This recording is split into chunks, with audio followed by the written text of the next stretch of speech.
Tonton video ini sampai selesai agar Anda tidak gagal paham.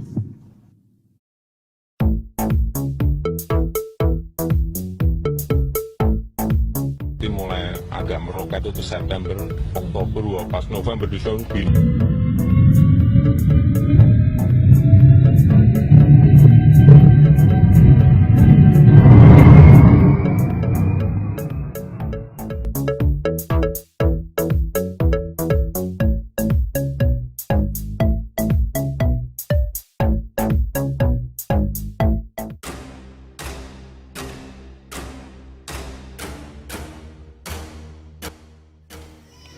Inilah kehebatan dia.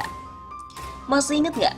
Awal dulu jadi presiden di tahun 2014, apa sih keluar-keluar presiden saat ia merasakan kursi empuk istana? Saya optimis pertumbuhan Indonesia nanti di akhir periode saya memimpin akan tumbuh 7%. Namanya target mah sah-sah aja. Dia omong sampai 10 atau 100 kali pun juga gak bakalan masalah. Yang jadi masalah, dia ngomong udah ngukur badan apa belum? Udah ngaca dan lihat ngadep mana, belah rambut apa belum? Lah ini, mandi belum, gosok gigi belum, sarapan belum, udah keluar-keluar kalau bakalan nyampe 5 menit lagi dengan bahasa khas, OTW. Di lokasi yang jaraknya 1 jam dari rumah dia. Lah bangsat kan? Keluar-keluar pertumbuhan 7% adalah iming-iming lelaki hidung belang kalau menggoda janda kembang. Apalagi sampai meyakini bulan September bakal meroket. Meroket apaan? Dah September keberapa ini Bambang? Awal tahun 2014, ditargetkan pertumbuhan ekonomi 7% di akhir periode dengan target tahunan sebagai berikut.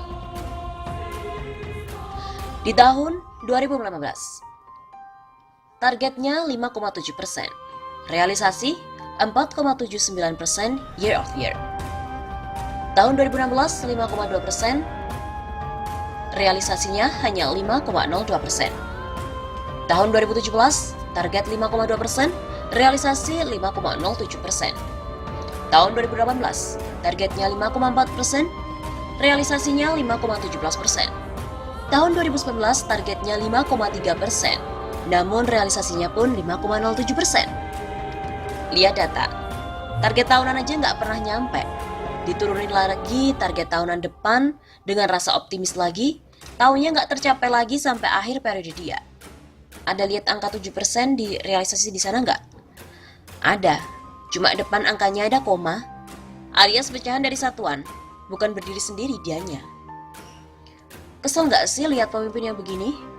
Kesel nggak lihat pemimpin yang rapornya dapat angka begini tapi masih juga nepuk dada, dialah yang paling hebat? Kesel kan pastinya? Ya lebih kesel udah nilainya begitu, malah kepilih lagi. Asli lah, nepok jidat kita. Gak habis pikir lah sama yang milih dia, indikatornya tuh apa gitu loh. Geleng-geleng kepala sama orang yang terus ngedukung dia dengan bahasa keindahan planet Jupiter. Kalau milih gubernur gak masalah sih, dia hanya ngandelin daerahnya, ya berdasarkan persamaan suku dan ras. Tapi ini negara, ada saya, dia, dan kalian di sana. Wajar kan kalau kita terus kritik dia?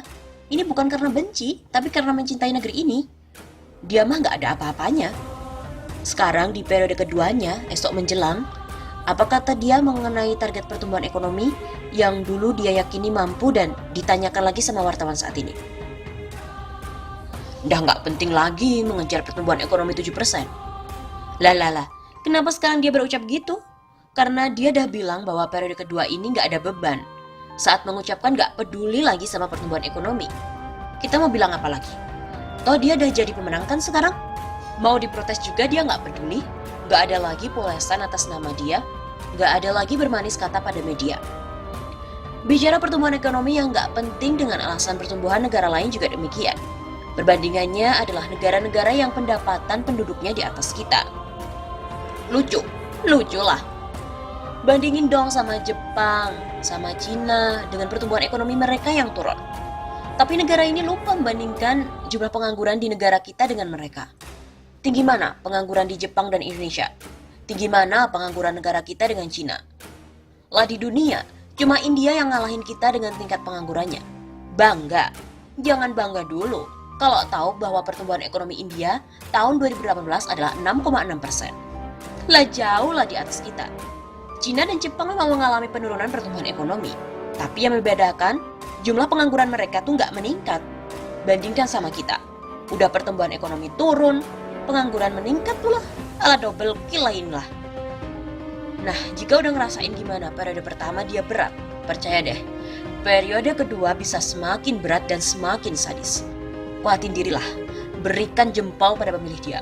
Ucapkan terima kasih pada mereka, karena Indonesia benar-benar hebat di bawah dia. Geblek.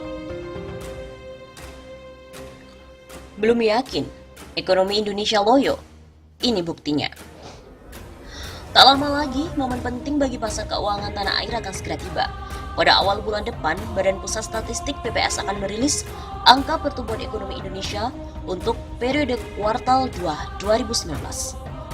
Rilis data ini menjadi begitu penting jika mengingat perekonomian Indonesia tumbuh jauh di bawah target para ekonom pada 3 bulan pertama tahun ini. Untuk periode kuartal 1 2019, BPS mencatat bahwa perekonomian Indonesia tumbuh sebesar 5,07% secara tahunan, year on year.